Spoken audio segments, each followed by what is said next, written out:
is the one that we're going to discuss, I think, today, The Outsider That Won a War, about Monash. And it was written by Professor Roland, and we're going to hear from him now. Professor, welcome to this launch. Would you come and give us an address about Monash?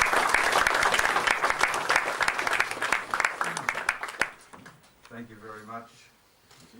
Bill Bastard, the best title I've had in 30 books. Absolutely gets everyone in. It was lovely having Michael get up and speak first, because he cut out a lot of what I have to say normally about the biographical background. I've got to get into the nuts and bolts of why we're looking at him as a field marshal in the future. I must say, though, that my dream to take it above that was, first of all, we've got, through Tim and everyone else, we've got to get him to be a field marshal. That's a big step. Then we have to have a mighty movie, a really good movie, because otherwise we don't get the high ground from all the semi-literate academics who do write history and write our history out of history, if you like. And I'm sorry for a few of them in the room, you're probably the literate ones, but most of them are semi-literate, and it shows in their work. The movie I would like to see would have Michael Fassbender as the main character. He's German-Irish, he looks the part. He would be my first choice. The second choice would be Michael Bennett, but he's not an actor. Michael looks like his great-great-grandfather. He's about the right height, probably a smidge better looking, but you know, John was all right in 1918 when you see the picture, and you've got to have someone up there like that. Part of it's not a dream, but I'd like to see Peter Jackson, New Zealand, direct it.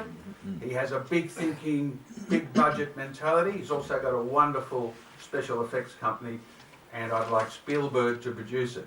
And it's a matter of me getting in front of him, and it's a one-on-one line, and I would say, nice Jewish boy wins World War I.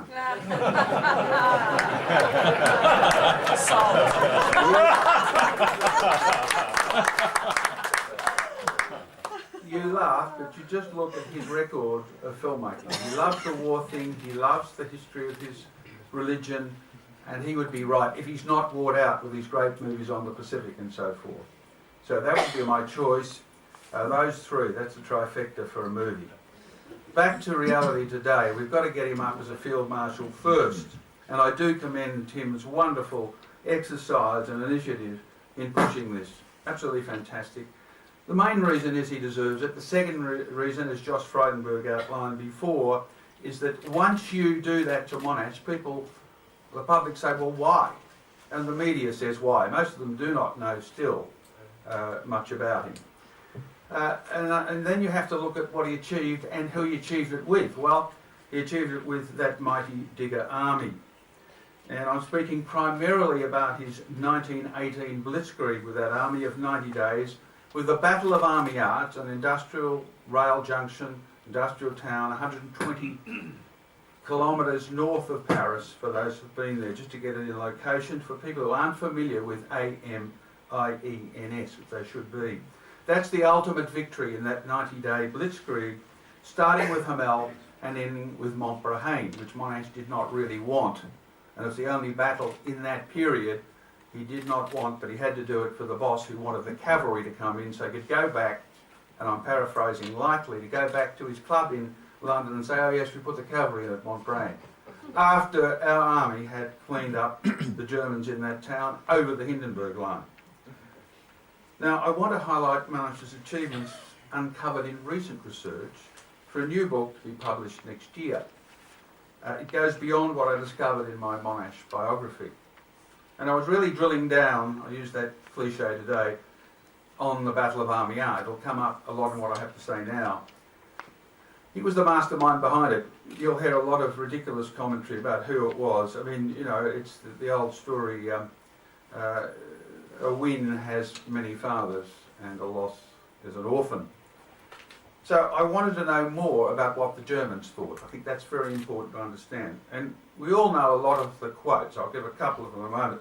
The commander of all German forces was Erich Ludendorff, General Erich Ludendorff. Forget the Kaiser, forget Hindenburg. The man that was the real dictator of Germany from really the early part of, probably the middle of 16 on, was Erich Ludendorff. Now he said of the Dominion victory, and that was his comment on the victory, wasn't going to give it to the Brits, and he mentioned Australia and Canada, he said, quote, Germany could not now win the war, they could only defend after the Battle of Amiens. Now that's pretty well known by most of you, I think. He also said, another line that people know, the 8th of August was the blackest day of the war for the German army. I'll come to why a little later. But there are many other quotes, most of them after the war. German commanders commented with arrogance and ridicule towards the British High Command concerning the huge German defeat on the 8th and 9th of August. For instance, Heinz Guderian, the future commander of Hitler's Blitzkrieg forces in World War II, gave the simplest one-line comment which says it all when you pare it down and you have a look. He said, on the 8th of August the Allies had their boot on our throat and they took it off. This was in cynical reference to Haig and co. asking Monash to park his army south-east instead of letting them push on, forge on east and finish the war quickly as Monash wanted. He wanted it finished by mid-August. Now before Monash struck, Erich Ludendorff was certain that he would take the industrial town of Amiens, march down to Paris and win the war. Once he got to Paris it was all over. Then bang, Monash and his diggers hit on the 8th of August. Ludendorff was so shocked, I had another line in here but I'm going to soften it a bit. He became badly unhinged. I had mad before, which is an old term, but let me follow up. He was under mental care from then on. His medical report and what his doctors had to say about him, which I got from the German archives, makes fascinating reading. Sniffing the roses, literally, was part of the therapy.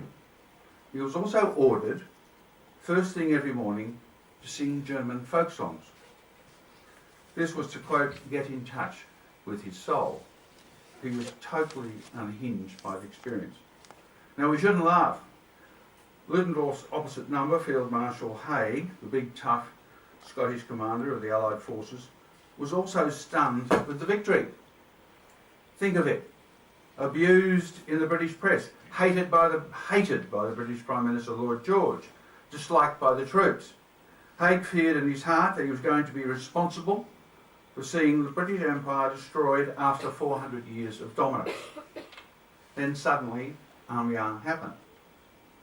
Haig asked to meet Monash and his generals on the battlefield on the 11th of August to congratulate them. Haig made a speech. Before finishing it, that stiff upper lip began trembling. He started crying. And why would he do that?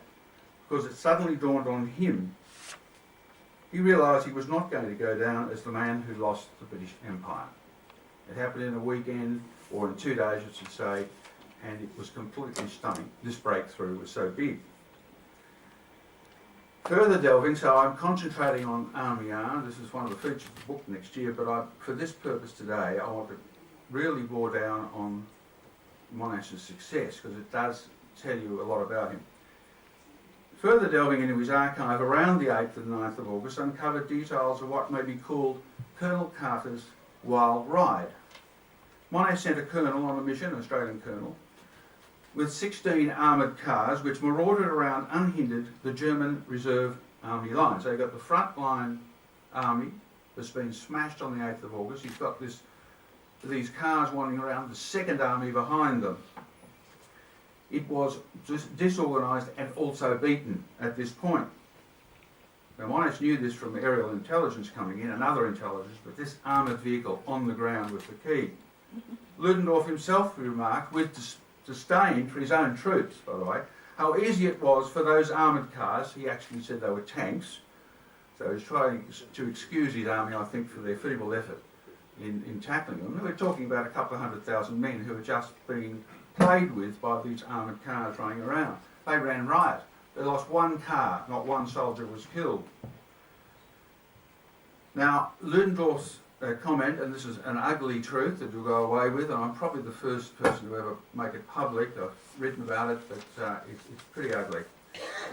Ludendorff's comment that Germany had its worst day of the war was an understatement. The sobering truth is that it lost 28,000 soldiers on the 8th of August, with a further 80,000 wounded, and most of them would never fight again. It gives you a comprehension of why they thought they were finished at that moment.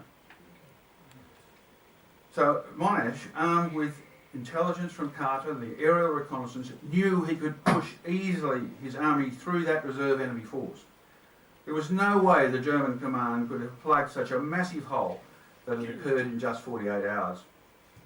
They would have been forced to capitulate. There's no question about that. They had 12 armies in the field. Some of them were 150 kilometres away. There is no way you can get there before Monash pushes through and the Germans have to surrender.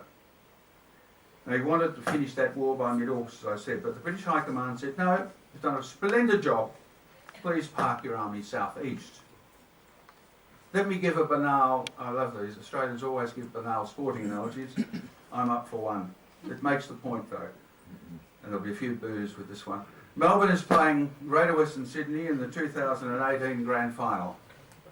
Melbourne's full forward, Jesse Hogan, kicks 5 goals in the first 10 minutes of the last quarter. He's on fire. Melbourne have hit the front. I'm dreaming here, of course. But the coach takes him off for a rest. Hogan is spitting chips. Melbourne still wins, but only after a struggle, and Hogan comes back on the field. That's what Coach Henry Roland, the commander of the 4th Army, did to Monash. The British High Command did not know how successful Monash's master plan had been. They just had no idea. This was hellishly quick. It wasn't the 93 minutes that Hamel has been mentioned, but it was pretty quick. In the morning of the 8th of August, it was pretty well all over. They'd never experienced, that's the High Command, such a complete rout of the enemy in the entire war. There is nothing like it. You know, push a kilometre here, a couple of 100 metres there, both sides. No one had a breakthrough like this. Now let me read a letter from Haig, who wrote to his wife on the morning that Monash made the breakthrough. Remember, Haig was 150 kilometres from the front. I'll need to take a water for this one. I'd love to do the British accent, but I won't. Our attack this morning seems to have taken the enemy completely by surprise, I hear. 2 of our armoured motor cars are being sent to round up German Corps headquarters. Who would have believed this possible even 2 months ago? How much easier it is to attack than to stand and await an enemy attack. Now, as you well know, talking to his wife, sounds like a speech, but he's talking to his wife, I feel that I am only the instrument of that divine power who watches over each of us. So all the honours must be his. End of quote, capital H for his. Now for those who are religious in the audience, there's a couple of you, but imagine what Monash, the atheist, would have thought if he'd heard that. Nothing to do with John Monash and the Australian diggers, it was all God's will. Having said that, I also discovered how much Monash was Haig's favourite. Now, I brought this out in the biography that he was the King's favourite, and the King had explained to him, no, he's not Curry from Melbourne, Ontario, he's Monash from Melbourne, Victoria. Haig had no idea really who Monash was. The King alerted him, and I thought, oh, well, maybe Monash is getting the right he is because he's the King's favourite. Well, that's true to a point, but it goes further, and I was quite amazed. A little digging into Haig's unpublished diaries. I always like to read unpublished diaries. The diaries are always lovely extractions and nicely tainted. And it shows how much he was admired, even worshipped. This is Haig with Monash. So much so that Haig's biographer, John Terrain, got a huge surprise at the amount of attention Monash received. Haig referred to him all the time, that's Monash, and pulled him into discussions of the biggest Allied tactics and strategies. Now, of course, Monash did not always get his way in the build-up to 1918, but he almost always got his way when he became the commander of the single biggest army corps on the Western Front, the 1st Australian Imperial Force. Now, I always like this point to be driven home too. I had an academic, I won't name him, speaking at Albany when the commemoration was going on a couple of years ago, the ships going away from Western Australia at the beginning of World War One. He was getting up and you were saying, we were fighting above our weight. Please get that out of your heads. We were the weight at that point. The biggest single army corps, 208,000, 160,000 of them diggers, all volunteer, only Canada had a volunteer force, all the rest are conscripts. This is why the weight was with us, the responsibility, and of course they had the best commander. Now, Henry Rawlinson, I love this, Henry Rawlinson. He failed as a commander, I don't love it for these reasons, on the Somme in 1916. Absolutely awful. I'm not going to say weak, but not a strong commander. It was horrific. We all know, I've been researching a lot of it to do with another book, and it's, you know, you have to go and have a shower afterwards. It's awful. He was no better in 1917. I don't need to outline the losses at Pozières, Bullecourt, Mouquet Farm, and other battles. Rawlinson had the Bronze Touch. In 1918, he wanted to disband tanks, take the crews out of them, and put them on the front line. There was an attrition. There weren't enough men. They were getting all the conscripts, 16-year-old, shallow-chested kids from Birmingham and Manchester being given a gun and told to fight. So he wanted to take those blokes out of the tank crews. By contrast, Monash believed in the new model as a weapon.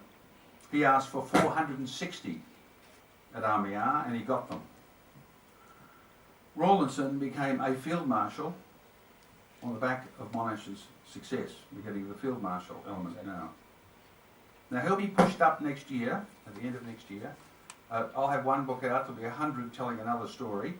A lot of it will focus in the documentaries about Rawlinson. After 100 years of thrashing around, the Brits have finally discovered someone that might have won it for them. They got, you know, they've never been able to explain it. It's always been, oh, the Great War was terrible and Haig was, you know, a donkey and all the rest of it. He wasn't, of course. You know, and you think, well, suddenly they've found Rawlinson after 100 years, and you just watch that space, that'll come up. You'll see it in all the books and documentaries.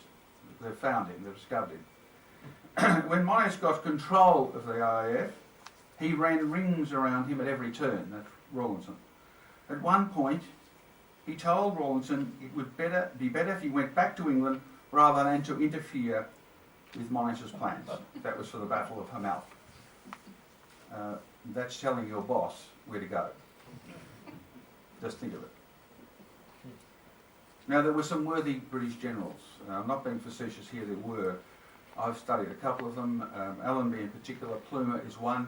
Plumer went to Monash and they were like-minded. They didn't want to slaughter their troops, they wanted to use the new technology. He went to Monash and said, Messines Ridge, we've been fighting there 2 years, we can't win. Monash said, I'll clear it. And he did. They won the Battle of Messines Ridge in about a day and a half. So he was worthy of Plumer because he understood Monash and worked with him. Allenby, well, that's another story for another Field Marshal at a later time, being Harry Chevelle. He rode on the back of Harry's success, but there we go. They were made Field Marshal. They were effective, but they never reached Monash's heights. Now, the fact that British General Birdwood was made a Field Marshal and later Thomas Blamey after World War II just makes the case even stronger for Monash.